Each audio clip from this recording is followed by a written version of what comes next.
Tararara, pa, para, pam, para, pa, para, pam. Señoras y señores, yo Súcubes del Ministerio de la Fruta y de la Verdura del Tiempo. Estábamos hablando en el último vídeo de la doctrina cósmica. Vamos a continuar con la doctrina cósmica, con una serie de frases que son absolutamente lapidarias. Lapidarias no porque las diga este libro, sino una vez más porque este libro no es más que un percurso connivente, organizado, conectado, de diferentes doctrinas llevadas a cabo por diferentes individuos pensantes en diferentes periodos históricos que llegan exactamente a las mismas conclusiones y que además exponen exactamente de la misma forma, del mismo fondo, disculpe la corrección, del mismo fondo, si bien no de la misma forma, puesto que la forma es lo que de alguna manera varía entre una percepción y otra de lo que es la realidad cósmica, pero el fondo viene siempre siendo el mismo. Por eso no me cansaré nunca de decir que aquellos de ustedes que se sientan atribulados, perdidos, enajenados, desorientados, lean mucho, lean a sus precursores, lean a todos sus alter egos que con la misma tribulación que ustedes están sufriendo en estos momentos, reunieron una serie de energía para poder sintetizar, intentar empaquetar un mensaje que pudiera ser comprensible para su propia evolución, su propio reflejo, su propio yo del futuro, que pudiera recoger esas impresiones elaboradas en términos más o menos comprensibles para su yo del futuro. Sí, si las cuestiones cuando hablamos del yo del futuro, estamos hablando de reverberaciones. Sí, nosotros somos una reverberación de Hermes, somos una reverberación de Pitágoras, somos una reverberación de Empédocles, de Parménides, de Sófocles, de Sócrates, de Platón, de Aristóteles un poco menos. Somos una reverberación de Ramón Llull, somos una reverberación de Giordano Bruno, somos una reverberación, salvando las distancias, de Spinoza, somos una reverberación de Schopenhauer, somos una reverberación de este gran amigo afable, simpático, fresco, transparente, Kierkegaard. Somos una reverberación de su reverberación, el señor Chico Mozalbete, Miguel de Unamuno, mucho más joven que todos ustedes y yo mismo juntos.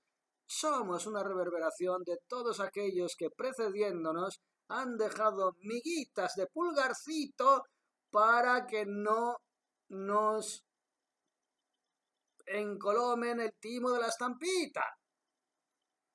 ¿Quiere eso decir que nos están dando fórmulas para poder entender quiénes somos, de dónde venimos, a dónde vamos? No, en absoluto, en absoluto. Yo no creo que todas estos ecos, estas reminiscencias en nuestra propia personalidad, que dejaron una huella, esa amiguita de pulgarcito de la que les hablo, tuvieran como objetivo descubrir los secretos del cosmos, del universo, sino más bien únicamente, humildemente, contenidamente, resilientemente, decirnos por dónde nos venían las hostias, sin mayor pretensión. Eso es lo que los hace particularmente creíbles. Los grandes filósofos en la historia de la humanidad no pretenden de ninguna manera descifrarles el secreto del universo, solo les pretenden recordarles. Reivindiquemos una vez más que en este acuerdo universal no se aprende nada, solamente se recuerda, como decía Platón. Todos estos maestros de la historia de la filosofía no pretenden revelarles ningún secreto que les lleve directamente a formar parte del universo cósmico, sino recordarles por dónde le llueven las hostias, es decir, por dónde les están engañando, por donde su conciencia individual y estupradamente colectiva les lleva a olvidar que ustedes deben recordar. Bien, como siempre me voy por los cerros de Úbeda. Déjenme leerles, si me da tiempo, unas frases que son lapidarias. Página 98, el movimiento es la base de todas las cosas. Esto lo hemos hablado ya en otros vídeos, pero vamos a reivindicarlo y a intentar ampliarlo. Si encuentro el punto en concreto, porque no me gusta manchar los libros. Por eso hago apuntes en papeles y en tickets de correos y luego no me entero de nada. El movimiento es la base de todas las cosas. Los movimientos abstractos están en oposición. Claro, ahí ya la liamos parda porque ¿qué significa un movimiento abstracto? Para explicárselo de manera rápida, imperfecta, pero rápida, les diría que el movimiento abstracto es un movimiento derivado de movimientos anteriores, puros. Por decírselo de otra manera metafórica, el movimiento abstracto podría ser una conciencia individual que procede de una conciencia pura, que vendría siendo el movimiento original que la ha originado. Cada átomo de un universo es, por esta razón, una divinidad potencial en el sentido de que siempre es un reflejo, una reproducción, un eco, una reverberación de un átomo de conciencia pura que refleja de manera directa la naturaleza cósmica y universal de Dios. Es decir, nosotros somos el reflejo de un reflejo, de otro reflejo, de otro reflejo, de otro reflejo, de otro reflejo, y multiplican al infinito, de una proyección de una naturaleza cósmica y universal primigenia, una conciencia pura. Somos un pedacito de conciencia pura, reverberada, somos una reverberación adulterada, si quieren ustedes, esa conciencia pura. Somos un sucedáneo, somos un reflejo en el espejo, somos una fotocopia, somos un eco, una reverberación, somos una psicofonía del origen del universo. No se me ocurre otra manera. Los movimientos abstractos, nosotros, encerramos una fuerza. La vida, esa fuerza está reverberada en nuestra propia forma y la dirección de nuestros movimientos en términos estéticos y estáticos. Estáticos y estéticos. ¿Qué significa esto, señoras y señores? Significa básicamente que nosotros somos una mónada, como decía Leibniz, rebotado ya de los herméticos, por cierto, nada es nuevo, una mónada, un microuniverso que está reflejando, que está reverberando una entidad replicada de la propia divinidad. ¿Qué es una entidad replicada de la propia divinidad? El propio universo, el propio sistema solar. Vamos a ceñirnos todavía más a nuestra pequeñita realidad. El sistema solar, con su Sol, con su Tierra que orbita alrededor, con su satélite que es la Luna que orbita alrededor, y etcétera, etcétera, etcétera, hasta el infinito, bien. Y esto no es más que una reverberación, que una repetición de la mecánica divina. Cuando hablamos de fuerza y de manifestación de la fuerza, que es la que genera la forma seríamos usted y yo, un vaso o el diámetro del Sol, si quieren ustedes. Bien, esta fuerza, que no es más que una imagen en un espejo que nos refleja a nosotros. Fíjense, pasemos al otro lado del espejo. Nosotros nos miramos al espejo y vemos una imagen reflejada. Bien, imagínense ustedes que dando un salto dimensional, cuando hablamos de saltos dimensionales o saltos cuánticos, estamos hablando de niveles de conciencia, pasamos al otro lado del espejo y nos percatamos, percibimos, comprendemos que aquello que nosotros pensábamos fuera nuestro reflejo en realidad es el objeto que nos refleja a nosotros mismos. Bien, señoras y señores, esa es la naturaleza de nuestra cuerda orgánica, física, bajo vibratorial. Nosotros podemos percibir una ilusión táctil, nósmica, visual, auditiva, perceptiva en general. Pero todo ese conglomerado sensorial no es más que el reflejo en el espejo, pero ojito, nosotros no somos el modelo que proyecta un reflejo, nosotros somos el reflejo proyectado de un modelo. Básicamente, no sé si lo puedo explicar de una forma mejor. Señoras con señores, qué difícil es hacer el amor en un Simcamil, en un Simcandel. Bueno, sigamos, el movimiento, aparte del objeto, es de la misma naturaleza que el movimiento que dio origen al objeto. Teniendo en cuenta que somos reflejos de una realidad superior, respondemos a un mecanismo estereotipado, repetitivo, como copias adulteradas de la realidad, respondemos a un mecanismo repetitivo superior. Hemos hablado más de una vez, por ejemplo, de la espiral de Fibonacci. Ese movimiento helicoidal que traduce un movimiento cósmico y que en los adecuados términos bajo vibratoriales genera una forma, genera una sustancia. Es por ello que ustedes pueden ver el movimiento helicoidal de Fibonacci en las huellas dactilares, en las anillas de un árbol o en el movimiento de crecimiento de las raíces de pequeñas plantas. Así funciona el universo. No es que sea tacaño el universo y por ello repite mecanismos al infinito, sino que esos mecanismos son infalibles. Cuando usted tiene un mecanismo infalible, correcto, perfecto, cuando usted tiene un puzzle completo, no ha lugar ningún tipo de variación, salvo la ilusión de la variación, y de eso se encarga nuestra cuerda universal, esa en la que estamos viviendo. Esa cuerda que está multiplicada al infinito en términos sensoriales y perceptivos. Los cristalitos de los caleidoscopios que nos hacen ver una realidad fragmentada al infinito. Esa es nuestra triste, pobre y atribulada realidad. Sí, señoras con señores, nosotros vivimos en una visión atomizada,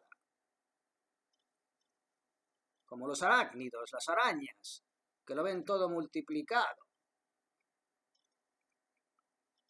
Como los 100 pies, que para provocar sus movimientos, su actividad motriz, se ha disgregado, se ha atomizado en multitud ingente de pequeñas extremidades que logren de forma patética, incluso grotesca, payasesca, risible, hilarante, si queremos ser presuntuosos, su propio movimiento. Esos gusanitos que se mueven avanzando poquito a poco con una patita, 2 patitas, 3 patitas, 4 patitas, 5 patitas, 6 patitas, esos somos nosotros. No somos más que un puto 100 pies en ese sentido, señoras con señores. No somos más.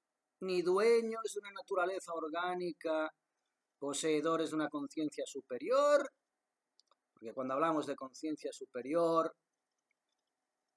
quizás deberíamos mantener el término conciencia y ahorrarnos el término superior.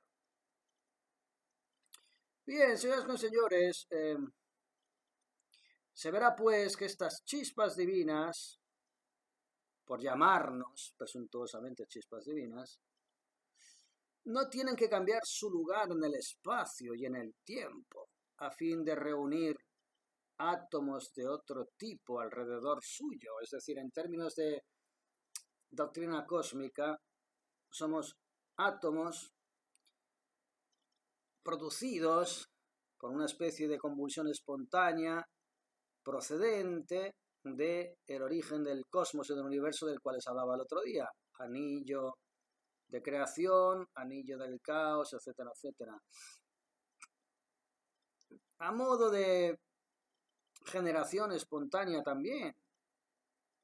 De la misma manera en que hablamos de combustión espontánea, hablamos de generación espontánea, es exactamente lo mismo. Nos hace eso muy diferentes a las esporas o a las amebas o a otros organismos que pueden, por una serie de combinaciones químicas en determinados condicionamientos físicos, explotar en una reacción y generar vida. No. Tan solo quizás la conciencia puede darnos el grado de un supuesto nivel evolutivo, pero en términos de manifestación física no tenemos mayor dignidad de la que pueda tener una ameba protozoica. Y discúlpenme todos aquellos que estén acostumbrados a correlacionar su concepto divino, de divinidad, con una suerte de dignidad humana que está indefectible y aberrantemente coyuntada, ligada, connivente a una identidad como especie. Yo como especie no tengo nada que presumir respecto, por ejemplo, a un felino. Respecto a un cánido quizás podría todavía combatir una cierta dignidad. Respecto a un felino, me declaro vencido. Me declaro vencido. No solamente ya en términos puramente físicos, por su maravilloso don del aerodinamismo. ¿Han visto ustedes cómo camina un gato? ¿Cómo salta un gato? ¿Cómo salva distancias físicas, espaciotemporales un gato? No en vano los egipcios los nominaban guardianes de la entrada a otro nivel de conciencia, es decir, aquellos que guardaban la barrera que separa la vida de la muerte. Eso era un gato en el antiguo Egipto. No me considero como especie homínida, aquella que me corresponde, ni superior ni inferior a un cánido o a una ameba protozoica, y mucho menos a un gato, fíjense, y mucho menos a un gato. Pero con esto les quería decir que cuando decimos que una vez que nosotros nos hemos establecido como forma orgánica a través de una condensación vibratoria, que es la que define la densidad de los cuerpos, una poesía o una melodía son entidades espirituales como usted y yo, con una densidad vibratoria muy diversa y por ello opera en diferentes niveles de conciencia. Y por ello, una de las pocas maneras que tenemos nosotros dentro de este nivel bajo vibratorial de conciencia, de poder tomar un cierto contacto reminiscente, intuitivo con otras realidades, es a través del arte, que es la pura creación. No les hablo ya de lo que le puede transmitir la belleza de una pintura armónica, sino la armonía de una sinfonía que reverbera muchas notas musicales que se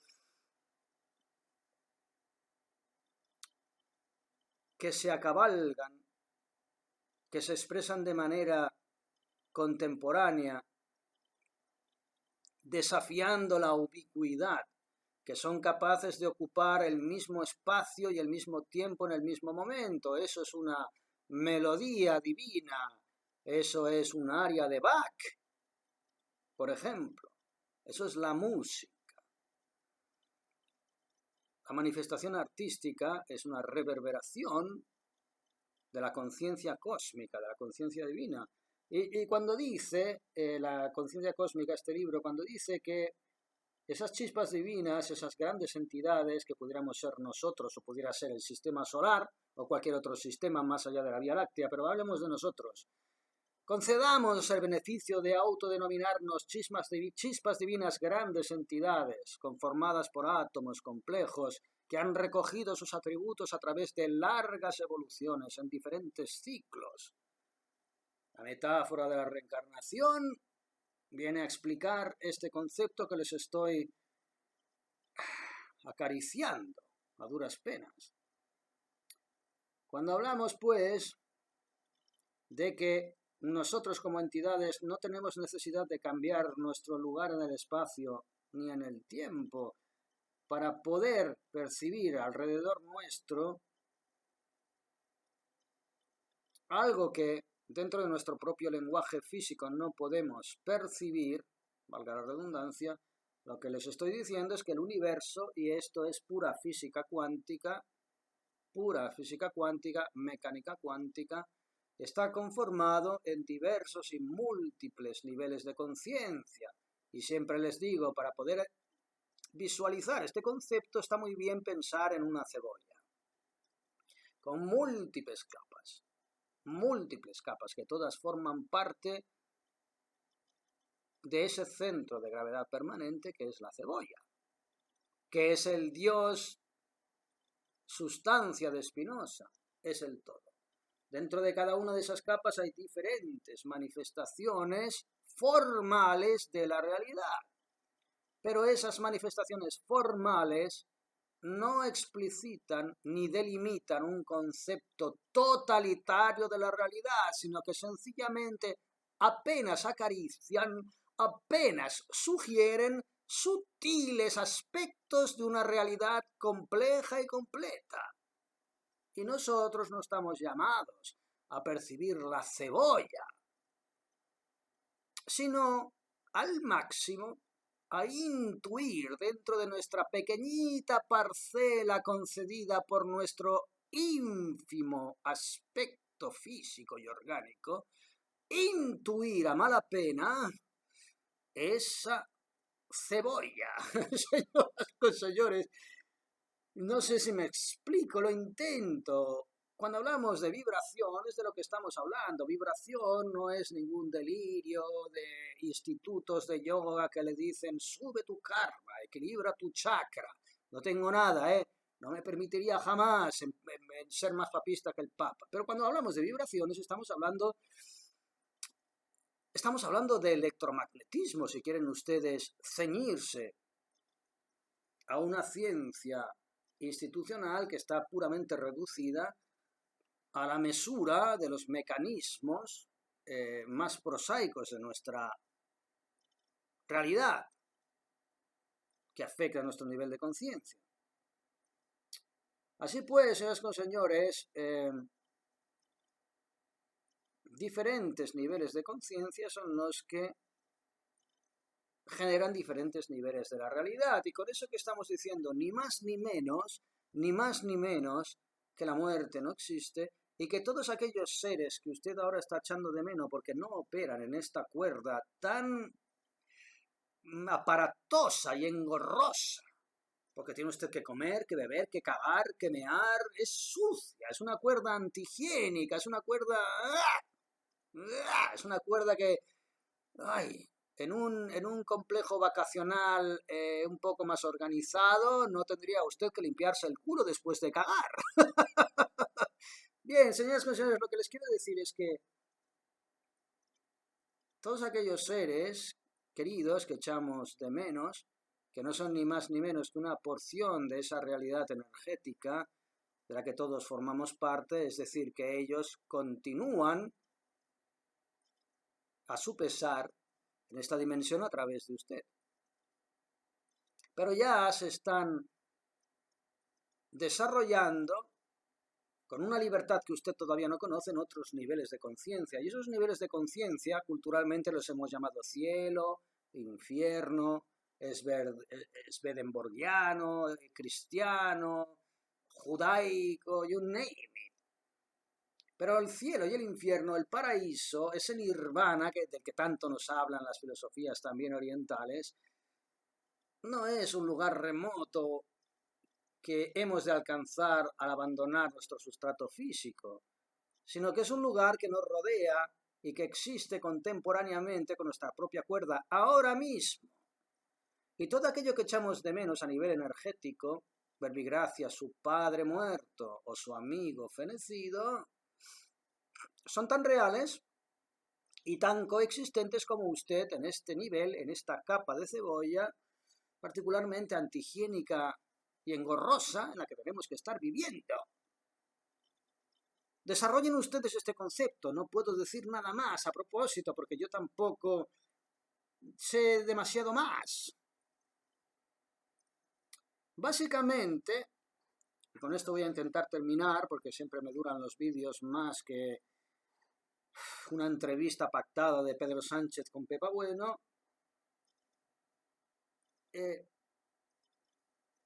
Déjenme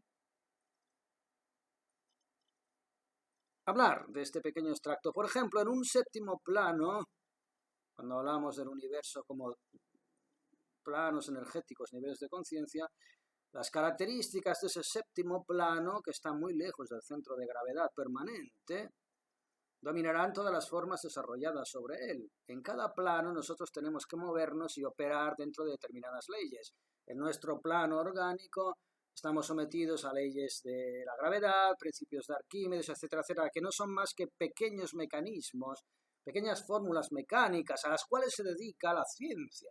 Esa ciencia que tanto sanamos y que no es más que lo que podría ser un crítico de arte escribiendo un artículo para decir que una obra generada por un artista, que sería un dios, es buena o es mala.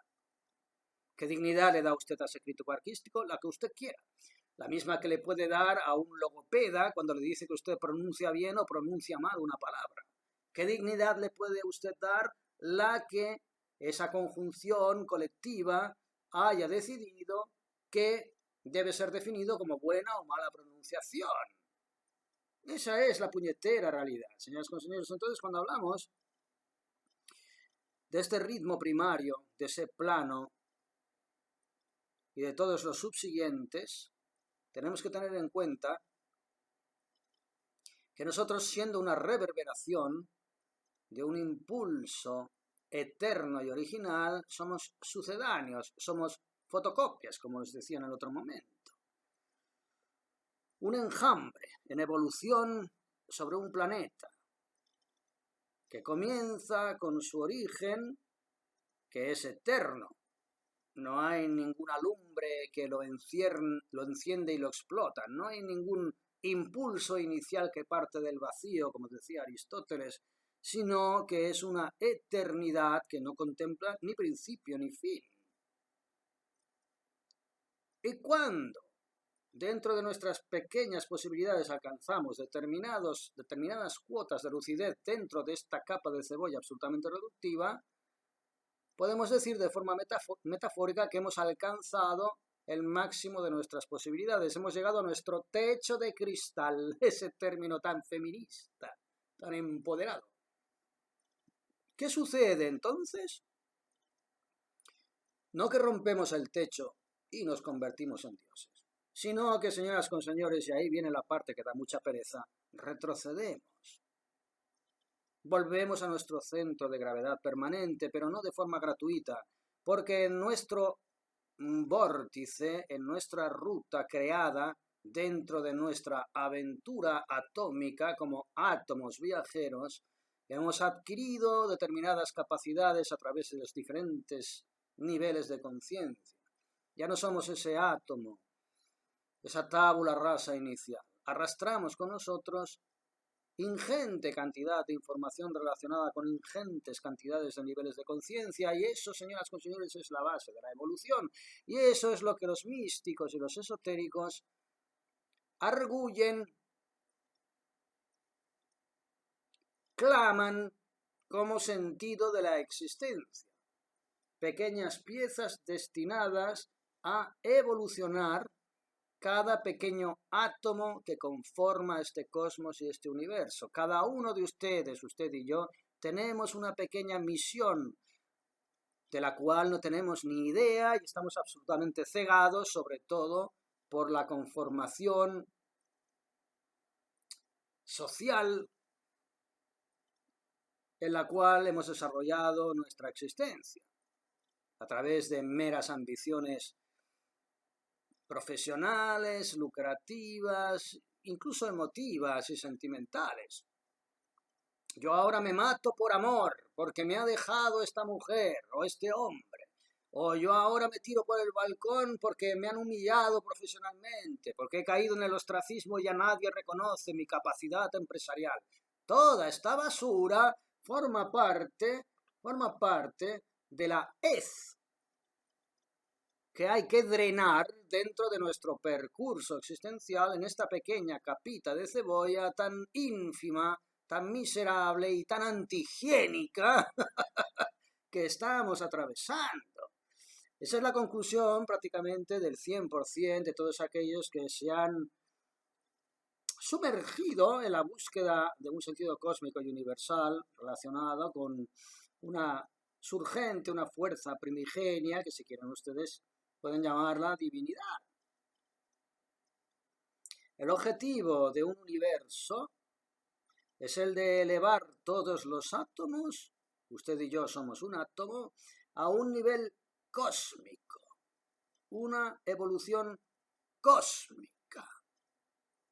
Tenemos un pequeño mapa, como dice la Biblia y el Evangelio, Dios creó al hombre a su imagen y semejanza. ¿Eso qué significa? Somos pequeños microuniversos destinados a repetir un patrón, un vórtice de chispa divina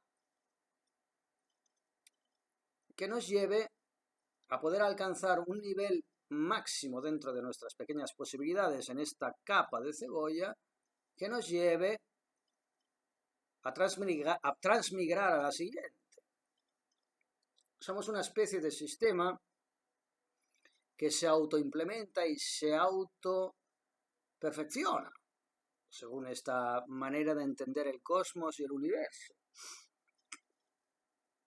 Y por ello dice el Evangelio y dice la Biblia que Dios hizo al hombre a su imagen y semejanza, en el sentido de que básicamente todos estos movimientos cíclicos y repetitivos no dejan de responder a un sistema de autoensamblaje mirado a una supuesta perfección en el sentido de a una mayor funcionalidad cósmica.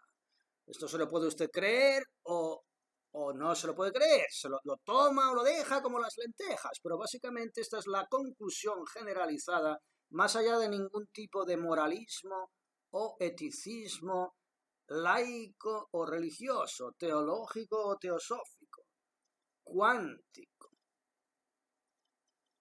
Y señoras con señores,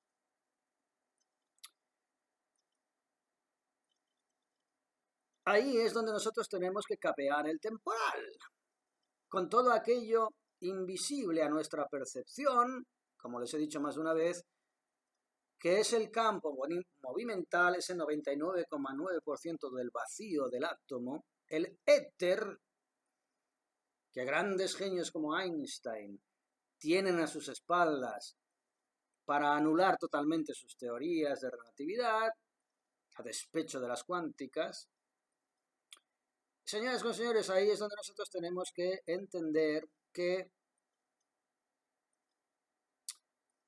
existe un mecanismo de epigénesis que no deja de definir un estado de transición, un estado eterno de transición, que es el real mecanismo cósmico de evolución universal. No existe el estatismo. El único estatismo que existe, como decíamos al principio del vídeo, es la condensación de la materia que ralentiza el movimiento. Y cuando hablo de movimiento, hablo de la dinámica y de la mecánica divina. El movimiento eterno que no tiene principio ni fin. No existe. Esta cuerda, esta capa de cebolla en la que estamos viviendo, que es la solidificación, el entumecimiento, el enquistamiento de la materia, fíjense ustedes, si esto no es el infierno, que baje Dios y lo vea. Esto es el infierno. Regocíjense, porque ustedes están sufriendo mucho, pero consuélense, sabiendo que su sufrimiento no proviene sencillamente de una debilidad innata, proviene de que usted está atravesando una cuerda que no se la salta un gitano con pértiga. ¿Entienden ustedes lo que quiero decir? Que esto es como para sufrir, que si usted no sufriere, probablemente no sería ni un puto átomo, sería una cascarilla vacía, que las hay, y muchas, y cada vez más, porque existe una de las fuerzas de tensión que generan el equilibrio universal destinada a la drena de átomos. Y a su alrededor hay mucha cascarilla, que es la que le podría ayudar a explicar por qué la gente es capaz de disfrutar de una feria de artesanía cuando, con el sencillo movimiento de mover el cuello y mirar para arriba, viera toda esa aberrante debacle a la que nos están sometiendo a base de fumigaciones. Con esto termino. Hoy he salido a la calle, feria de artesanía, todo el mundo cantando, bailoteando con su vermut. Y encima tenían 6 aviones trazando cuadraditos, cada vez más estrechos, de estelas químicas sobre su cabeza. Y ninguno de ellos se preguntaba ni se atribulaba mínimamente sobre esa actividad empresarial, en el mejor de los casos, llevada a cabo a unos metros sobre su cabeza. Ni ellos, ni tan solo por la integridad de sus propios niños que también corrían con el helado en la mano. Bien, señoras y señores, cascarillas atómicas, probablemente. Carne de cañón, you name it. No dejaré de perder de vista que quizás todos aquellos que se ponen estas cuestiones seamos los verdaderos despojos, la auténtica carne de cañón. Si es una cuestión de supervivencia puramente física y orgánica en una cuerda con determinadas demandas, a su vez materiales, efectivamente esa gente en su ignorancia y su indiferencia pareciere más adaptada a nosotros mismos para la supervivencia, aunque mueran antes por colapso orgánico, su sufrimiento físico, espiritual, no deja de ser en un cómpito general menor. Yo a veces me pregunto, ¿no son ellos los despiertos? Quizás sí, son ellos los despiertos, quizás los despiertos son los que no miran al cielo, quizás los despiertos son los que se pinchan un veneno en las venas cuando sus autoridades locales les conminan a hacerlo, a pesar de que desaparezcan orgánicamente, quizás espiritualmente, si entendemos por evolución espiritual el ahorro del dolor y el sufrimiento, estos energúmenos que no se molestan en mirar al cielo, quizás están más adaptados al paso por esta cuerda, por esta capa de cebolla. Y el mero hecho de la supervivencia orgánica no es más que una frivolité. Da lo mismo vivir 5 años que 3 meses que 90, puesto que aquí estamos de paso. ¿Son ellos los evolucionados, señoras y señores, estas personas que se arrodillan ante el sistema, que no tienen la más mínima traza de espíritu crítico o de voluntad de observación? ¿Son ellos los auténticos evolucionados porque pasan por esta vida como pajas arrastradas por un curso violento de un río que llega hasta el mar? Puesto que nosotros no tenemos la capacidad de alterar determinadas características relacionadas con esta capa de cebolla, son aquellos que pasan de forma absolutamente innominal, neuroléptica, hipnótica, por este trance, los auténticos evolucionados. Somos nosotros los que nos quemamos con enorme dolor la salud, como recorrer un camino a 200 por hora con el freno de mano echado, en el que el roce es continuo y usted nota como el mecanismo se recalienta, el humo invade su maletero. ¿Son ellos los que no toman nota de lo que está sucediendo, los auténticos despiertos, porque saben que este es un tránsito que hay que atravesar lo antes posible? E incluso aunque de manera intelectual no lo reconozcan, entienden la muerte y la aniquilación física como una bendición. ¿Son ellos en su aparente inocuidad, estupidez, ignorancia y analfabetismo moral e intelectual los auténticos despiertos? ¿O somos nosotros, que circulamos por esta carretera con el freno de mano echado, desgastando nuestro organismo y nuestra propia paz moral e intelectual? ¿Quiénes son los despiertos, señoras con señores? Les dejo con esta diatriba. Mi respuesta la tengo. Es una respuesta puramente intuitiva. Busquen ustedes la suya.